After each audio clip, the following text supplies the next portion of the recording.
Thinking about teaching ESL online, you've probably come across the term TEFL, and many companies ask for a TEFL or TESOL qualification. And if you don't know what that means, it can be an instant overwhelm. You're not on your own. When we research TEFL qualifications, Google comes up with hundreds of different courses with varying price ranges from just a few dollars to thousands of dollars. There are so many options available, so no wonder you're a bit stuck with what do I do with all this information? Well, we're going to break it down in this session, what TEFL qualifications actually mean, why they matter, especially to you as a beginner. Now, something to reassure you before we get started is you don't actually need the most expensive option in order to get hired as an online ESL teacher.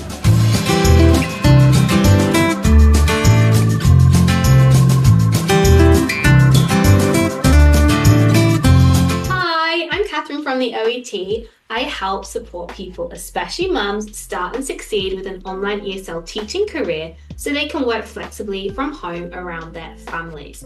Today, we are talking all about TEFL qualifications.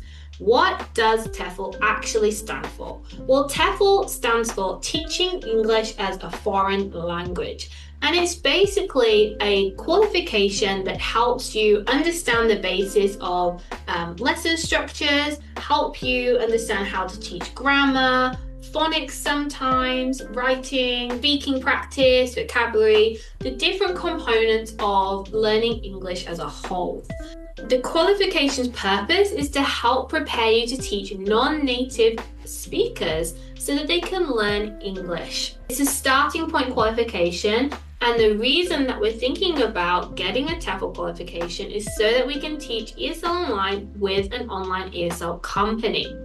If you are going down a company route, then generally, yes, you do need to go and get a TEFL qualification. Some platforms don't require it, but the majority do. So that's why it's really helpful to get one. Beginners tend to go and get a TEFL qualification anyway because they can help give you that foundational knowledge before going into an actual teaching position. It will help improve your confidence. It looks professional and it opens up more opportunities as well. So although it's not always essential or a requirement for every single company, it can make things easier if you have that down on your CV. So some of the things that you should think about when you're looking at a TEFL qualification, because there are a lot to choose from. If you've done a simple search, then you'll see that there are hundreds of different courses out there. Which one do you pick? So let's look at the minimum things that should be included in a TEFL qualification. So the most important thing that we should think about is the length of the TEFL certificate. If a company is asking for a TEFL qualification on your CV, they will ask for a minimum of 120 hours. So that's 120 study hours with that course. There are courses that range from 20 hours to 180 hours. So it's important that if you are looking at this career seriously and you want to be hired with a company, that you hit the minimum requirements. When you go to start a TEFL qualification, make sure that you pay for one that has 120 hours minimum. This is because, like we said, it's recognized by most ESL companies, and that qualification covers the essential teaching basics. So anything shorter is not going to help you get hired.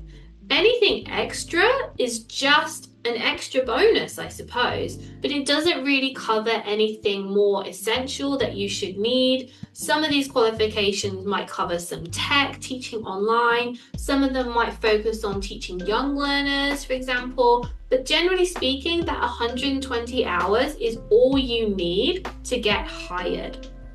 What you don't need, and what I highly recommend against, is you spending thousands of pounds on a TEFL qualification. At the end of the day, you are going into an industry. The online ESL companies do not pay you a high enough rate to rationalize spending thousands of dollars on a certificate. you will be earning a maximum as a native English speaker of $20 an hour. A non-native English speaker will be earning less than $10 an hour. Please do not spend thousands of dollars on a TEFL qualification, because that's going to take you a huge amount of time, your teaching time, to then recuperate that cost. So you don't need an elite qualification. If you were looking for the best of the best, then you would be looking at a CELTA or Delta qualification, and that's with Cambridge itself. And those are very prestigious teaching qualifications that benefit people who are looking to teach abroad physically in a school and are perhaps wanting to not stay as a teacher, but work their way up to maybe head teacher, principal, deputy, that kind of thing. So that's a really good qualification for people going into a teaching position physically in our school abroad. You don't need that to teach ESL online. Now, let's just go back a few years. It's a bit embarrassing, but when I first started teaching ESL online, I had no clue about TEFL whatsoever. I just knew that I needed a job and I needed money, like now. I wanted to be earning money from home as a teacher. I had my teaching qualification that I'd already got from university, which you don't need, by the way, to teach online, but that's the career path I was going down. So I just needed like a quick and easy, simple certificate in order to get hired. Now, the industry's changed a little bit, so I don't recommend doing this now. But what I did was I went onto a, like one of these sales sites, so like Voucher, Groupon, that kind of thing. So I went on one of these sites and I got the cheapest certificate I possibly could get, and I got a TESOL certificate. So I think it was about $15 maybe, like super cheap, $15. I don't even think it was legit. I literally had to go through a couple of multiple choice questions and I did it in about an hour, and then I got this certificate. I do not recommend going down that path, but this is what I mean to say that, I've been in the industry for years now. I've worked with so many different companies online, and not one of them has blinked an eye at this certificate. Now they probably would, because the industry's changed and it's more competitive. But back then it wasn't an issue. You don't need to spend huge amounts of money, is the lesson here, on a certificate, as long as you have that professional piece of paper as evidence of, yes, I have studied my 120-hour TEFL certificate, then you can get hired by a company. So that's something that you really need to do your research on.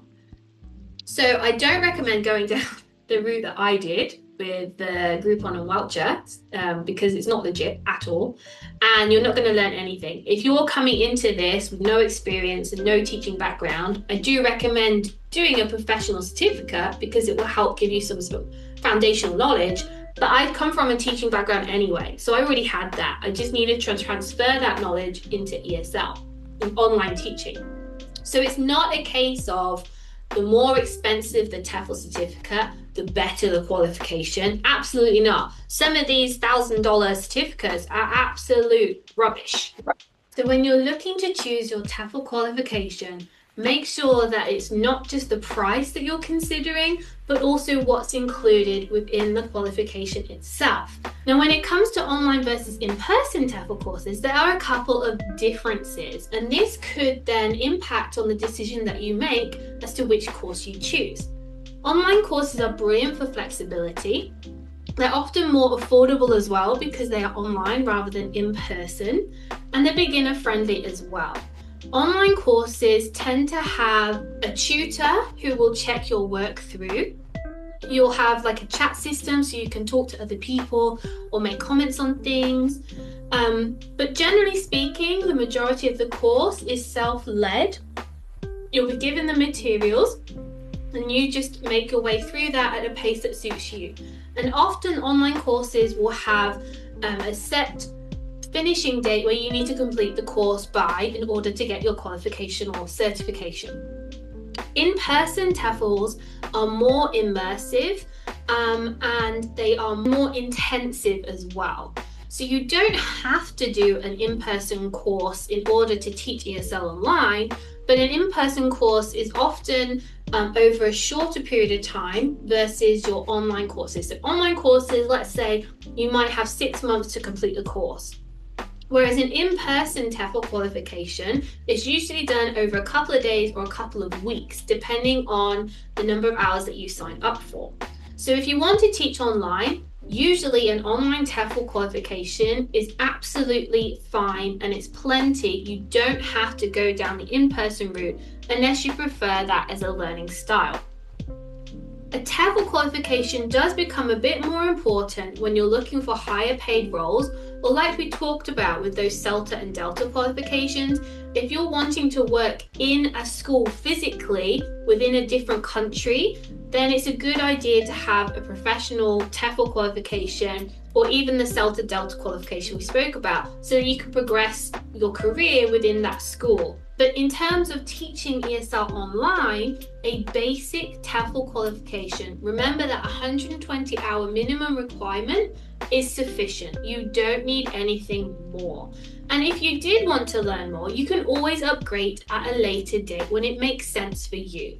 So you don't need the most expensive course to get started. You just need one that fits the criteria of what the companies are looking for, so that you tick that box of basic requirements. You can prove that you've done the 120-hour TEFL qualification, you have that certificate that you can forward on to them, and then you can get started with teaching ESL online.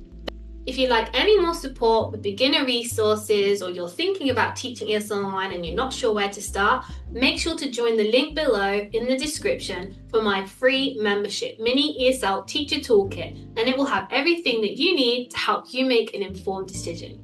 Thanks so much, friends. Make sure to tune in next time. Bye.